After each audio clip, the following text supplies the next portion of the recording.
Bueno, mire, esto me lleva a pensar algo. La Suprema Corte del Estado de Nueva Jersey, en Estados Unidos, anunció que va a liberar a más de 1,000 presos la mañana del martes, o sea, mañana, para evitar el contagio del coronavirus masivo dentro de los centros de privación de libertad.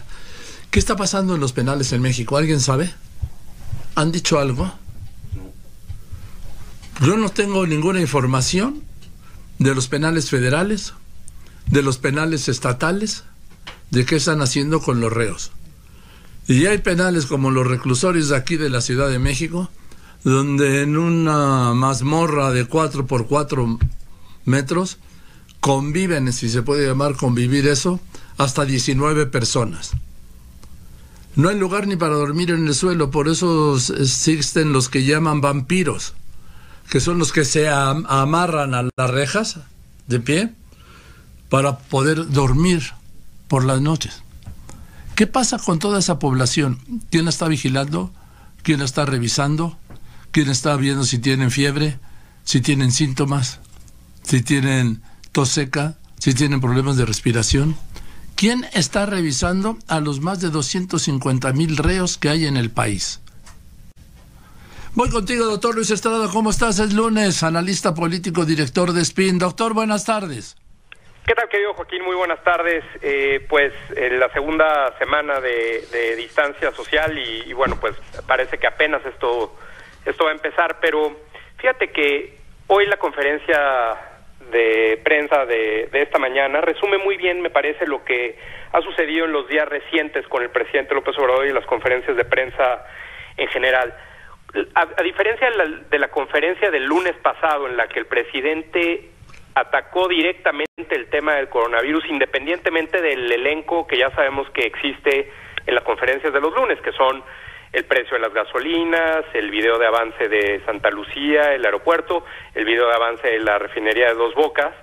Hoy el presidente no tocó en ninguno de los temas de arranque de la conferencia el asunto del coronavirus, cuando sabemos que estamos ya, pues, en principio esperando el anuncio oficial de que ya estaríamos en la fase 2 como la ha definido el gobierno, aunque en realidad en varios lugares del país, incluyendo por supuesto la Ciudad de México, hasta las autoridades han ya implementado las acciones o anunciado las acciones que tuvieran que ver con la fase 2, pero el presidente, lo vimos en la gira el fin de semana, y por supuesto hoy, pues parece que no quiere hacerlo de tal forma. Aquí, perdón Luis, aquí el viernes el doctor López-Gatell dijo que aunque no se hubieran dado los elementos de la fase 2, la fase 2 ya había iniciado.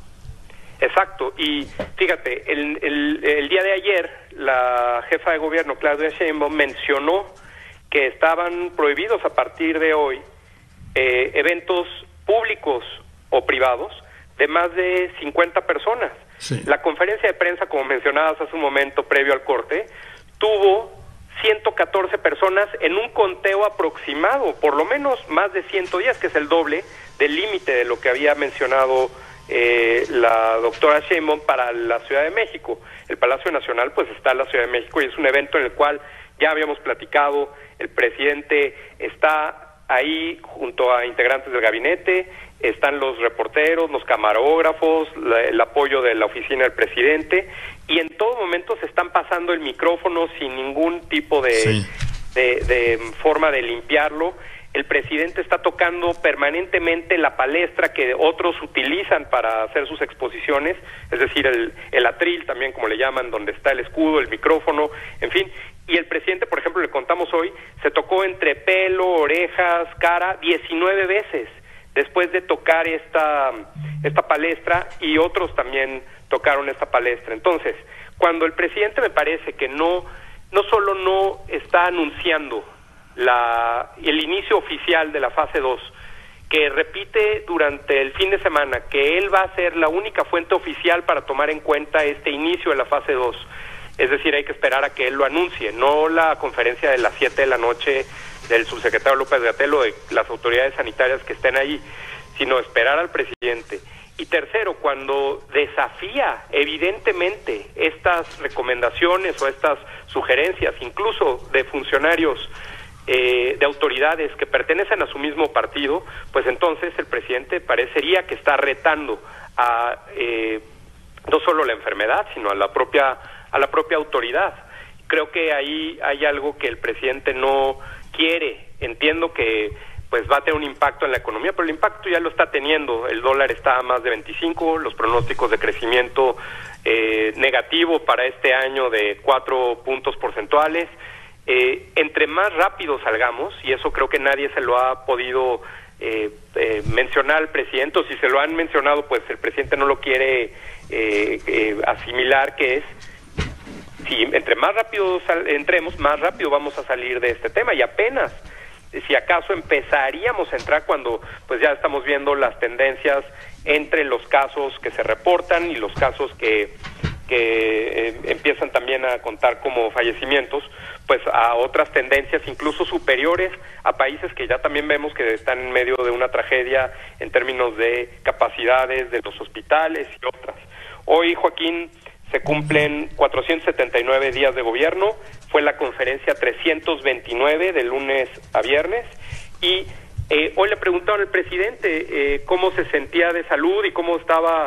El presidente dijo que estaba al 100%, solamente le preguntaron también si su gabinete se iba a hacer las pruebas, porque Rocío Nale, la secretaria de Energía, tuiteó el fin de semana que había salido negativo en una prueba de COVID-19. Él dijo que si solamente presentan fiebre, entonces sí se tendrían que ir a aislar, y como ninguno de los integrantes del gabinete, dijo el presidente, lo había presentado, pues entonces no había por qué hacer pruebas. Nuevamente, contrario a la recomendación de la Organización Mundial de la Salud, que dice que lo que hay que hacer son pruebas para tener una magnitud real del problema. Creo que esto también va a ser algo que las conferencias no han ayudado a aclarar, creo que han generado más confusión, y eso también, pues, por supuesto, genera más incertidumbre respecto a qué es lo que está realmente pasando. Y por último, Joaquín, déjame mencionarte algo que me parece ya en términos de la comunicación y en términos del diseño del mensaje del presidente. Hemos platicado aquí que solamente el 7% de los temas que se tocan al arranque de las conferencias son nota principal, primera plana, al día siguiente de la conferencia, los 7 periódicos más importantes. El día de hoy el presidente presentó varios temas que no tuvieron nada que ver con el coronavirus, y entonces se demuestra algo que me parece que es pues ineficiente en el mejor de los casos. Por una parte, el presidente quiere o insiste en modificar la agenda, es decir, cuando todo el mundo estamos hablando del coronavirus, porque ese es el problema y porque ese es lo que se debiera de discutir en la conferencia de prensa, el presidente habla de seguridad, habla de la Guardia Nacional, habla de la consulta de ayer, habla del precio de la gasolina, en fin, de diferentes temas, pero no del coronavirus. Entonces, si el presidente intenta cambiar la narrativa, pues es complicado, porque es tratar de ir en contra de la opinión pública. No, yo creo que el mensaje es que la vida sigue, ¿no? Que pero sí, la atención y la prioridad es la pandemia del coronavirus. Claro. También no es el tema económico, pero no deja de serlo la inseguridad, la violencia, el tema de la consulta ya en Mexicali de la cervecera. Son temas que ahí están también, no en el pico del coronavirus incluso el tema de la crisis económica está abajo de la pandemia, sino los otros temas, pues la vida en realidad sigue, pero en fin, yo creo que nadie puede cambiar la conversación, ¿eh? Exacto, y justo ese es el segundo punto, Joaquín. Como bien dices, esos temas también son importantes. Es más, yo te diría, lo que hoy presentó el secretario Durazo respecto de acuerdo con las cifras que mostró, parecería que está disminuyendo la tasa de homicidios. Eso es una buena noticia. ¿Por qué quemar esa buena noticia en medio de el asunto del coronavirus? Porque yo no te diría que pasa desapercibido, pero sí no tiene la importancia que la opinión pública está esperando, porque es algo que no se discute, porque lo más importante ahorita es el coronavirus. Se pierde entre tanto ruido de lo que el presidente ha generado, por una parte con tantas afirmaciones que hemos contado que pues dan polémica pero no se pueden probar y en fin, y por otra parte cuando va en contra de lo que la opinión pública está diciendo. Entonces, por eso creo que en ambos sentidos es ineficiente presentar esta información, porque aparte, y ese es el segundo punto, Joaquín, y el último que te menciono es, en nuestro seguimiento de las vistas de las conferencias en Facebook entre los seguidores del presidente, la última semana tuvo un crecimiento notable en el número de vistas. Es decir, yo te diría casi prácticamente al nivel récord de la primera conferencia de prensa, que ha sido la más vista de todas. ¿Cómo entonces el presidente, ante tanta audiencia y ante tanto expectativa que se ha generado respecto a este tema, por qué no aprovechar y mandar un mensaje claro y por supuesto que genere la tranquilidad al menos de que el gobierno está haciendo su trabajo, que sabe claramente qué se está haciendo, que sabe qué le falta hacer y qué va a seguir o cuáles son los pasos a seguir cuando trata pues finalmente de redireccionar a la opinión pública, que pues sabemos que es muy complicado. El punto es que el nivel de vistas del presidente el 13 de marzo estaba en 428,000 y el del 13 de marzo, perdón, y el 20 de marzo está en 1,300, lo triplicó.